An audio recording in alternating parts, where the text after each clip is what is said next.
संविधान का नियम साफ है, सम और विधान। इसमें दो शब्द हैं, सम और विधान। उस पर चर्चा करनी चाहिए थी, लेकिन मुझे आज तकलीफ हुई जब हमारे प्रतिपक्ष के नेता माननीय खड़गे जी ने खड़े होकर दो किताब हाथ में ली। एक किताब उन्होंने मनुस्मृति हाथ में ली, एक किताब उन्होंने संविधान हाथ में ली। माननीय सभापति महोदय, भारत में संविधान लिखने की बहुत पुरानी, विधान लिखने की बहुत पुरानी परंपरा है और मनुस्मृति आज के 5000 साल पहले लिखी गई थी और उसके बाद में 52 स्मृतियां और लिखी गई और हर स्मृति,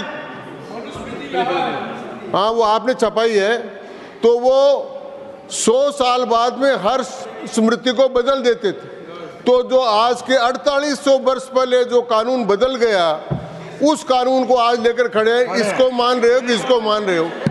भाई ये कानून मनुस्मृति कोई धार्मिक ग्रंथ नहीं है, मनुस्मृति कोई शास्त्र भी नहीं है। मनुस्मृति, हमारे यहाँ 52 स्मृतियाँ लिखी गई। अगर आज वो खड़े होकर ये पूछ लेते कि भाई याज्ञवल्क्य स्मृति के बारे में आपको क्या विचार है, तो प्रासंगिक होता, क्योंकि आज के दिन मिताक्षरा और दाई भाग याज्ञवल्क्य स्मृति के हिसाब से है। और ये और पूछ लेते खड़े होकर कि भाई ये याज्ञवल्क्य स्मृति पर ही काम चलाओगे या शरीयत के आधार पर चलाओगे या संविधान के आधार पर चलाओगे, तब इस बात का जवाब दिया जा सकता था। मैं समझता हूँ कि सबसे पहले तो उनको ये समझ लेना चाहिए। फिर माननीय सभापति महोदय, मनुस्मृति लिखी गई 4800 वर्ष पहले और उसका घनश्याम तिवारी से, भारतीय जनता पार्टी से क्या लेने देना है? एक बात, और वो हमारा धार्मिक ग्रंथ भी नहीं है, वो कोई शास्त्र भी नहीं है, तो बार बार लेकर मनुस्मृति। अरे भाई एक बात, दूसरी बात मैं कहना चाहूँगा कि मनुस्मृति को तो जब कर दिया, 52 स्मृतियाँ लिखेगी, नारद की, पाराशर की, वशिष्ठ की, अंत में याज्ञवल्क्य स्मृति आई, तो ये सब लिखी गई, तो अब उसकी चर्चा करने की आवश्यकता।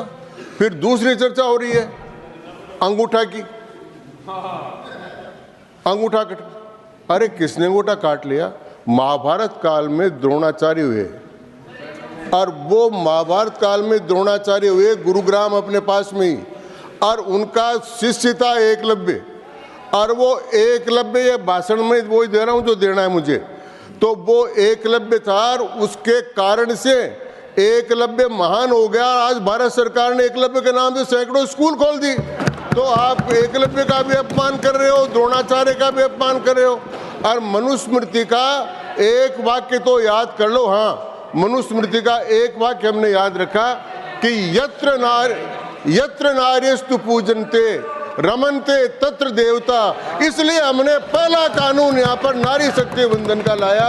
इतना सा तो हिस्सा हमने मनुस्मृति का माना और दूसरा नहीं। अब सभापति महोदय, मैं कहना चाहूँगा कि ये we the people of India, हम भारत के लोग, जिस समय लोग कहा गया उसी समय हम स्वतंत्र हो गए, हम नागरिक हो गए। तो संविधान निर्माताओं को सबसे पहला धन्यवाद तो यह है कि उन्होंने हमको नागरिक बना दिया। अगर हम प्रजा थे पहले, प्रजा, सभापति महोदय आप तो सब जानते हैं, प्रजा सब्जेक्ट होता है, राजा होता है, प्रजा होती है। हम लोग हैं, हम गण हैं और हम नागरिक हैं। ये अधिकार हमको we the people of India, हम भारत के लोग को दिया। तो ये सबसे बड़ा काम संविधान निर्माताओं ने किया कि हमको नागरिक बना दिया। और नागरिक बनने के बाद में हमको जितने अधिकार दिए, जितने कर्तव्य दिए, वो सारे आपके सामने आए। अब जब ये संविधान स्वीकार किया गया, उस समय टीटी कृष्णमाचार्य जी का, कांग्रेस के सभी माननीय सदस्य इसको सुनेंगे, उन्होंने कहा कि आखिरी दिन दस्तखत हो रहे थे, तो टीटी कृष्णमाचार्य जी ने वहाँ भाषण दिया, कांग्रेस के ही थे, कि ड्राफ्टिंग कमेटी के 7 मेंबर थे, एक विदेश चले गए थे, एक का देहांत हो गया था, 2 बीमार थे और एक ही रहते थे। अधिकांश काम डॉक्टर भीमराव अंबेडकर ने किया, ये टीटी कृष्णमाचार्य जी ने वहाँ स्टेटमेंट दिया। तो इसलिए हम आज इसको, अगर ये परंपरा गिनते हैं कि भारत में लिखित संविधान की परंपरा थी, तो मनुस्मृति तो आपको अच्छी नहीं लगती, तो वो तो चली गई। फिर याज्ञवल्क्य स्मृति, वो स्मृति हो गई, और हम इस संविधान को आज अंबेडकर स्मृति के नाम से पुकार सकते हैं। यह हमारी स्मृति है, यह अंबेडकर स्मृति है। तो मैं सभापति महोदय, इस संविधान में उन्होंने कहा कि संविधान ने क्या किया। इस संविधान में आपने संविधान ने अब्दुल कलाम जी को यहाँ का राष्ट्रपति बनाया। इस संविधान ने रामनाथ जी को भी अनुसूचित जाति का राष्ट्रपति बनाया। इस संविधान ने द्रौपदी मुर्मू जी को भारत का राष्ट्रपति बनाया। इस संविधान ने जगदीप धनखड़ जी को भारत का उपराष्ट्रपति बनाया।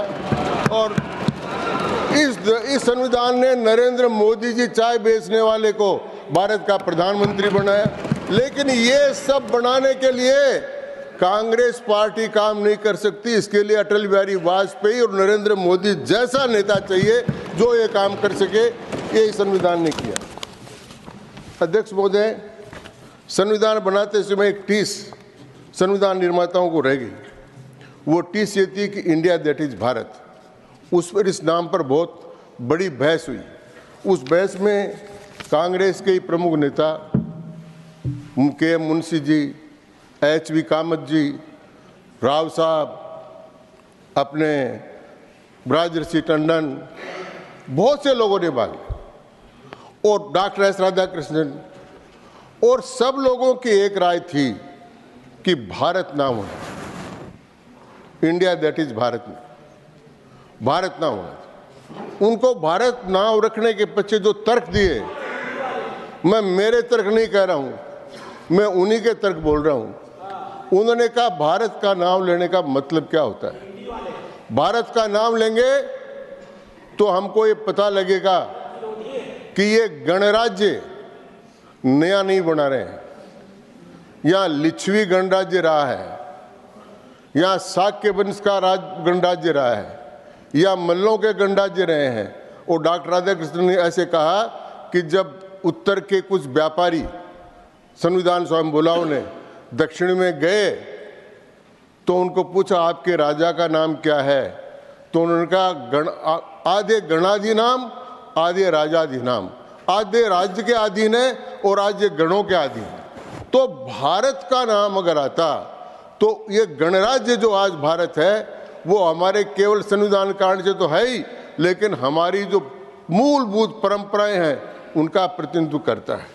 और वो नाम अगर आता तो के मुंशी ने कहा है कि उस समय हमको ध्यान आता कि ये भारत कोई 1947 संविधान के बाद नहीं बन रहा है, ये भारत प्राचीन राष्ट्र। और राम का नाम आता, भारत का नाम आता तो ये आता कि राम ने जब लंका जीती और लक्ष्मण ने कहा कि ये स्वर्ण सोने की लंका है साहब, राम जी सोने की लंका छोड़कर अयोध्या क्यों चल रहे हो। तो राम जी ने कहा अपि स्वर्णमयी लंका न मे लक्ष्मण रोचते जननी जन्मभूमिश्च स्वर्गादपि गरीयसी। हे लक्ष्मण, तो वो राम की भावना उसमें आती। अगर भारत नाम देते तो महान बुद्ध की बात उसमें आती कि जिसके लिए महर्षि अरविंद ने लिखा है कि इस पृथ्वी पर जितने लोगों ने जन्म लिया है मनुष्य के रूप में, सबसे ताकतवर कोई व्यक्ति है तो वो भगवान बुद्ध के रूप में प्रकट हुआ है, उनका नाम होता है। अध्यक्ष महोदय, अगर भारत आता तो विवेकानंद जी के उपनिषदों का वो वाक्य लोगों को ध्यान आता, उत्तिष्ठत जागृत प्राप्य वर्राणि बोधत, उठो जागो और 2047 तक भारत को विकसित राष्ट्र बनाने तक रुको मत, ये आता उसमें। तो वो सारा, फिर भी मैं माननीय नरेंद्र मोदी जी को धन्यवाद दूं कि ये जो भारत की जो कमी रह गई थी, इस थोड़ी बहुत जो कमी रही उस कमी को पूर्ति कर दी। वो कैसे की? ये जो नया भारत का संसद भवन बना है, इसमें जो गैलरीज बनी है, इसमें जो चित्र बने हैं, इसमें अब युगे युगे न भारत है, युग युग में भारत कैसा था वो इस संसद में बना है, और वो कमी नरेंद्र मोदी जी ने पूरी कर दी। तो ये सब भारत का काम। सभापति महोदय, यहाँ पर 2-3 बड़ी चर्चा हुई। मैं आपसे निवेदन करना चाहूँगा कि मैं आपके गांव का ही मैं भुक्तभोगी हूँ। मैं झुंझुनू गया था, झुंझुनू में जो मेरे साथ घटना हुई आपातकाल में, वो सारी दुनिया को पता। 25 जून 1975 दिल्ली के रामलीला मैदान में लोकनायक जयप्रकाश नारायण की बहुत बड़ी सभा थी। उस सभा में मैं भी था, उसमें आपके पिताजी कर्पूरी ठाकुर जी भी थे, सारे लोग दिल्ली की सभा में थे, अटल बिहारी वाजपेयी थे, सब थे। और लोकनायक जयप्रकाश नारायण ने आह्वान किया कि चूंकि इंदिरा गांधी जी के खिलाफ इलाहाबाद हाईकोर्ट का फैसला गया और सुप्रीम कोर्ट ने उनको स्टे नहीं दिया, इसलिए वो सरकार अनधिकृत सरकार है, अधिकृत सरकार के आदेशों को नहीं माने।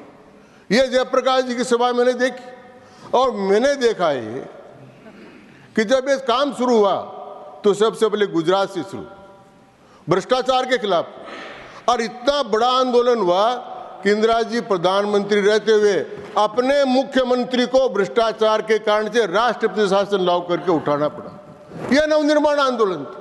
वैसा आंदोलन बिहार में चला और जयप्रकाश जी के साथ हजारों छात्र पटना में प्रवेश करना चाहते, लेकिन चारों तरफ बड़े से बांध दिया और जयप्रकाश बाबू जब पटना में घुसने लगे तो उनके लाठियां लगी। नानाजी देशमुख उनके ऊपर हो गए और उनको बचाया। उस समय राष्ट्र कवि रामधारी सिंह दिनकर वो चेन्नई में थे। चेन्नई से उसने कहा था, समर शेष है नहीं पाप का भागी केवल ब्याज, जो तटस्थ है समय लिखेगा उसका भी अपराध। और उसके कारण से सारे देश भर में युवा जेपी मूवमेंट में संपूर्ण क्रांति में लग गए।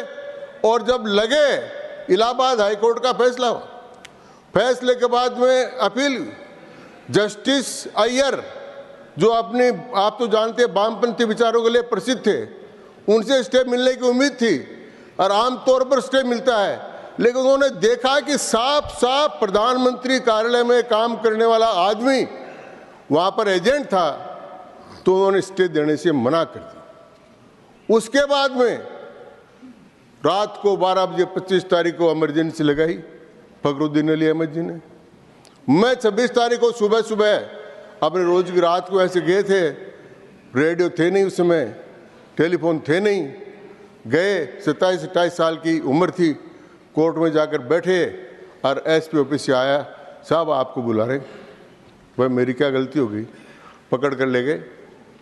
अच्छा यह बात सभापति महोदय कि मुझे DIR में गिरफ्तार किया, मीसा में नहीं किया। और मुझे उसकी स्थिति बता रहा हूं उस समय की।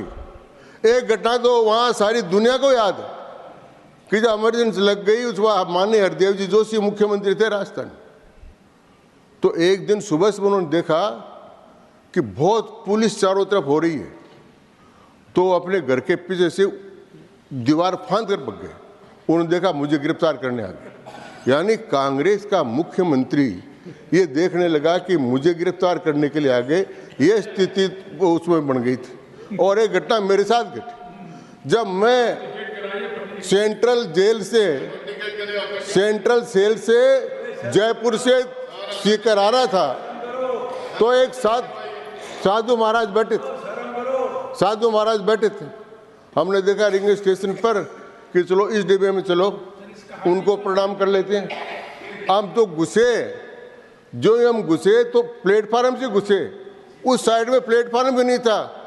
डर इतना था कि इनसे बात कर ली तो मैं पकड़ा जाऊंगा, तो साधु महाराज भी उधर कूद कर चले गए, उनको भी था पैसा। हम कोर्ट में जाते, नारा लगाते न्यायपालिका अमर रहे, और सारे वकील बककर चले जाते, हम अकेले ही रहते। तो हम अकेले गए और मेरा सौभाग्य रहा कि मैंने बहस की, DIR मुझे पकड़ा था। अब मेरा पहला केस था भारतवर्ष में जिसमें मैं डिस्चार्ज कर दिया गया था। उसके बाद में मैं अंडरग्राउंड हुआ, फिर आपके झुंझुनू गया तो वहाँ कोर्ट में सुरेश H माथुर डिस्ट्रिक्ट जज थे। उस कोर्ट में मैं बात कर रहा था, कोर्ट में मुझे DSP ने और कोर्ट वाले ने आकर